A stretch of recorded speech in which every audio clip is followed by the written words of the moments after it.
Ya, Shalom jemaat Tuhan. Kita berjumpa lagi dalam renungan harian Kamis. Hari ini kita akan belajar tentang relasi kita dengan dunia milik Allah. Nah, siapakah sesama kita manusia? Dari kitab Yunus pasal yang pertama ayat 5 dan 6. Nah, saudara, salah satu perhatian utama kitab Yunus adalah orang percaya harus menghormati dan mengasihi sesama manusia, termasuk mereka yang beda ras dan agama dengan kita. Nah, saudara, dalam kisah Yunus itu ada kapten kapal yang menegur Yunus selama dia di dalam kapal tidak berbuat apa-apa bagi kepentingan bersama.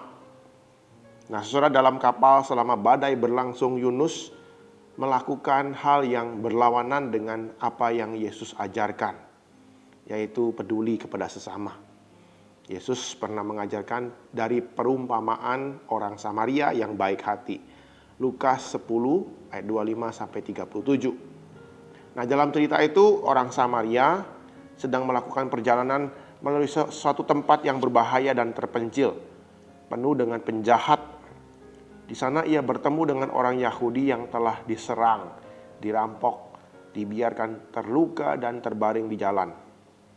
Nah, saudara, orang Yahudi dan Samaria tidak bersahabat. Mereka adalah musuh, tapi uniknya orang Samaria itu menolong Yahudi itu yang tergeletak di jalan itu. Dia membawa ke tempat untuk dirawat, dibawa ke penginapan, dan tentunya menggunakan semua dana orang Samaria itu.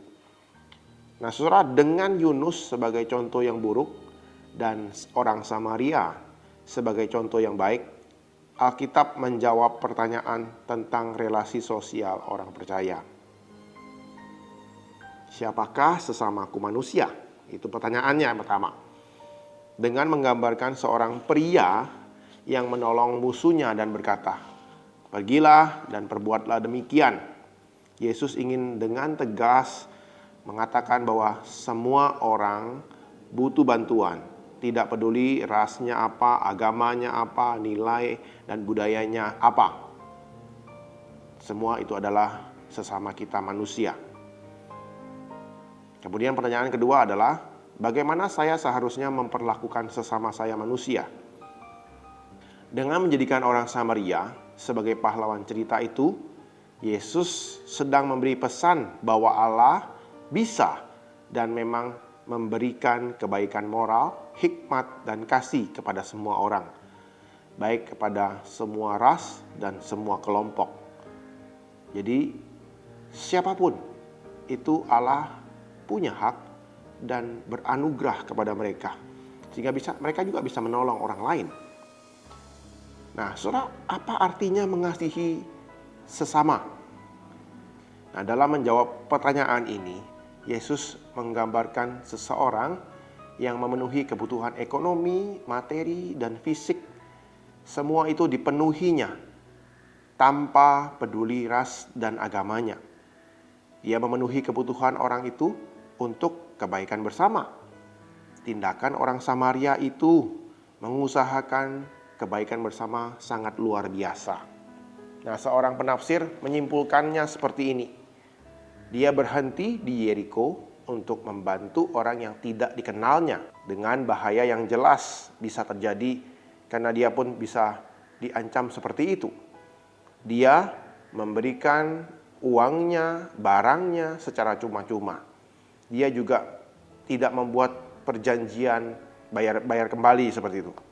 Ketika ia bawa orang ke penginapan, dia bisa saja ditipu dan digelembungkan segala biaya-biaya yang ia harus bayar seperti itu.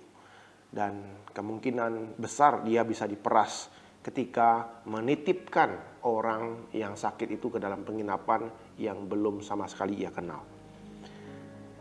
Nah, seberapa jauh orang Samaria menolong pria Yahudi itu yang berbeda dengan dia, beda ras, beda agama.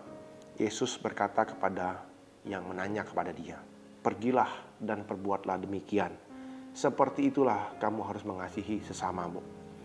Di balik perumpamaan Yesus itu ada suatu dasar kebenaran Alkitab, yaitu Setiap manusia dicipta serupa dan segambar dengan Allah.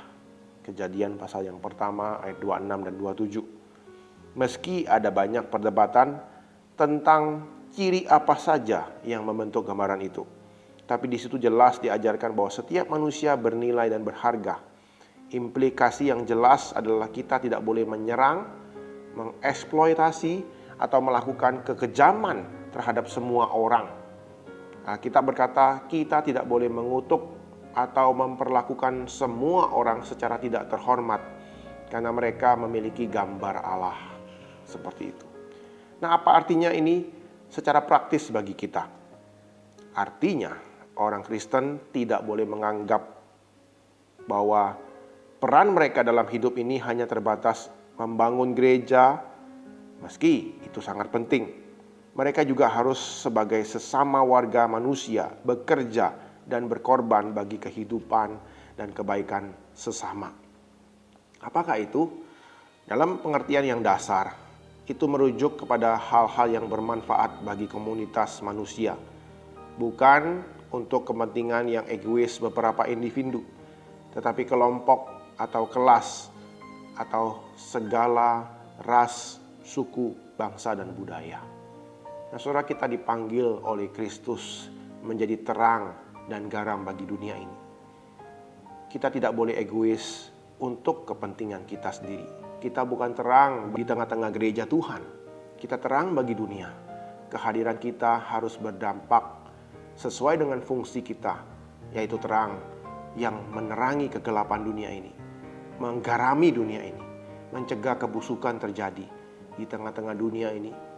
Butuh banyak orang-orang Kristen di pemerintahan, butuh banyak orang-orang Kristen di bisnis, butuh banyak orang Kristen yang aktif berjuang, menyatakan kebenaran, menyatakan kasih, menyatakan kebaikan bersama di tempat-tempat yang bukan, dalam tanda kutip, punya orang Kristen. Nah, saudara, biarlah firman Tuhan hari ini yang menunjukkan kepada kita siapakah sesama kita. Itu adalah orang-orang yang di luar, yang berbeda dengan kita, berbeda suku dengan kita, berbeda budaya dengan kita, berbeda agama dengan kita. Itulah sesama kita yang butuh kita kasihi, yang butuh kehadiran kita, membagikan kasih Allah di tengah-tengah mereka. Kiranya Tuhan boleh menolong kita, memimpin kita untuk melakukannya di tengah-tengah dunia ini. Dunia butuh orang Kristen, karena Tuhan mengutus kita ke sana. Amin. Mari kita berdoa. Tuhan, kami bersyukur buat firman-Mu pada hari ini. Kami bisa merenungkan dari bagian kitab Yunus, Tuhan. Yunus sangat kental tentang perannya sebagai sesama. Meskipun Yunus bertindak secara buruk, tapi kami melihat suatu contoh yang terbaik daripada Engkau sendiri, yang Engkau sampaikan lewat orang Samaria yang baik hati. Tuhan, biarlah kami pun bisa melakukan kebaikan itu di tengah-tengah dunia ini. Di tengah-tengah kampung kami, di tengah-tengah masyarakat, di tengah-tengah tempat kerja kami yang berbeda dengan kami, Tuhan. Dimanapun kami berada, biarlah kasih Tuhan mengalir lewat kami. Kebaikan Tuhan dan inisiatif untuk memperjuangkan kebaikan dan kepentingan bersama boleh kami lakukan. Terima kasih Tuhan Yesus. Inilah doa kami, inilah permohonan kami. Dalam nama-Mu kami ucap syukur dan berdoa. Amin.